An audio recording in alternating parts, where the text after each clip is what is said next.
Wa yu'dharu fil harakatil mutawaliyah, dan tidak dianggap bermasalah kalaupun harus berlari-lari, ya, harus menembak, umpamanya harus. Wa kadzalika fi tarki istiqbalil kiblah, begitu juga tidak dianggap masalah kalau tidak menghadap kiblat, ya, karena lagi perang gitu.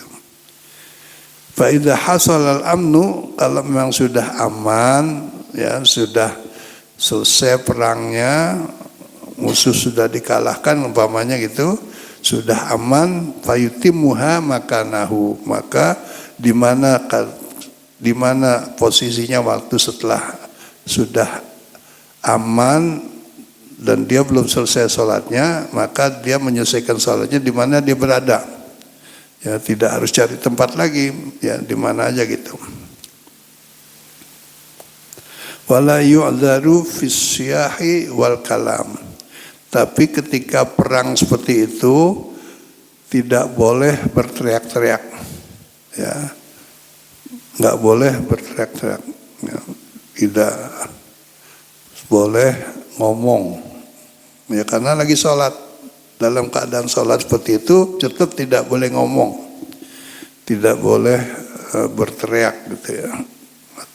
Di an-nasa kita ahyabu, alasannya karena diam itu lebih ditakutin oleh musuh gitu, ya, karena dianggap lagi berpikir gitu. Wala yu'dharu fi hamli silah al-mulattaqi bin najasati, dan tidak boleh, ya, tidak boleh dianggap nggak bisa dijadikan alasan gitu.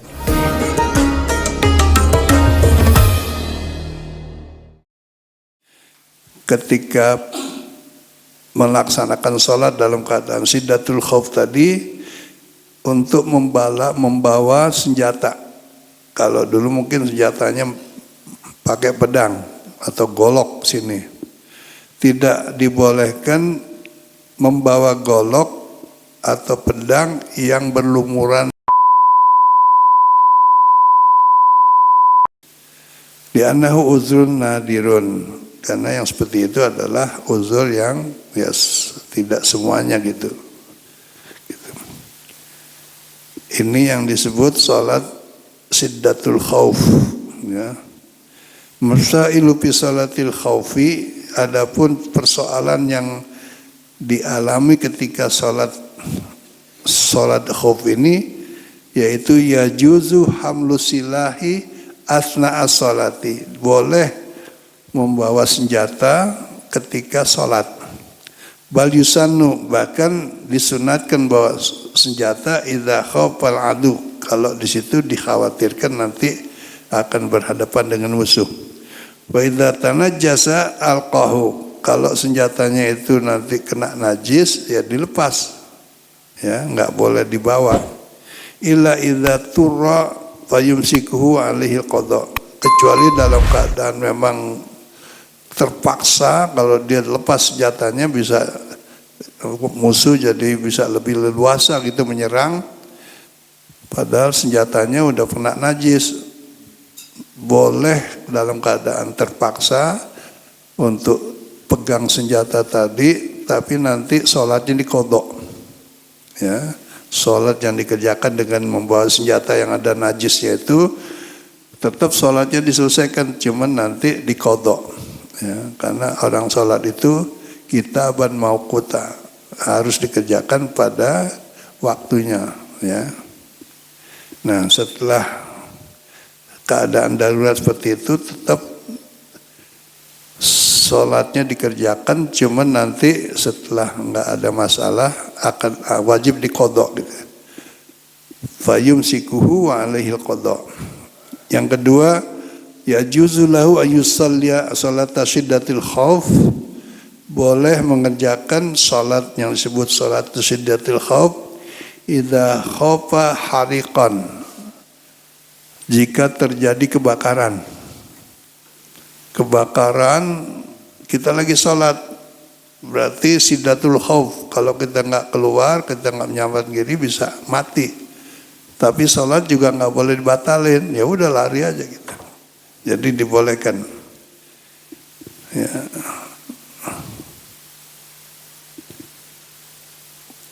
Sailan atau banjir seperti yang terjadi di Sumatera sekarang ini kan udah luar biasa tuh. Pas lagi sholat ada banjir yang tidak mungkin lagi dihadapi, dia lari, tapi sholat tetap dikerjakan dalam keadaan apapun gitu. Sabu'an atau lagi sholat ada binatang buas, ya.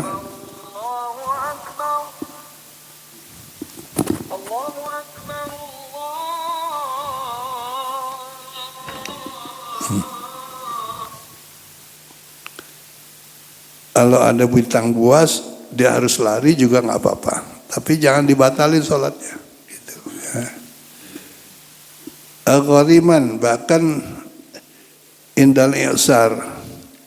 Ada orang punya utang sama orang yang ngutangin. Kemudian dia belum mampu bayar. Tapi orang yang ngutangin itu umpamanya ngirim kolektor apa mananya, ya penagih itu, atau mungkin orangnya juga. Kalau dia merasa terancam, sementara dia tahu bahwa dia didatangi oleh debt collector, ya, kemudian dia harus menyelamatkan diri, boleh, walaupun lagi sholat, ya, kalau itu terjadi. Wa khaufi habsihi, atau takut nanti ketangkep, ya, dan sebagainya gitu. Tapi kita kan nggak pernah ngalamin adanya seperti itu, ya. Yang ketiga, lau sholal salat al-khawfi lisawadin, jika orang mengerjakan salat dalam keadaan takut tadi, disawadin karena gelap, zonnuhu aduan, disangka itu adalah musuh karena nggak kelihatan, ya, dalam keadaan nyangka aja zon doang. Sumabana khilafu, ternyata setelah dikerjakan sholatnya itu bukan musuh gitu, ya, mungkin sesuatu yang karena orang ketakutan bawaannya seperti musuh aja gitu. Sudah selesai sholatnya dalam keadaan siddatul khauf tadi, fayajibu alaihimul qadha, karena ternyata bukan musuh yang tadi disangka musuh, maka sholatnya tadi harus diqadha gitu. Bikhilafi malaukan nabana anahu adubu, beda kalau memang betul-betul yang diprasangkain musuh itu yang betul-betul musuh, ya, sehingga dia harus sholatnya secara siddatul khauf.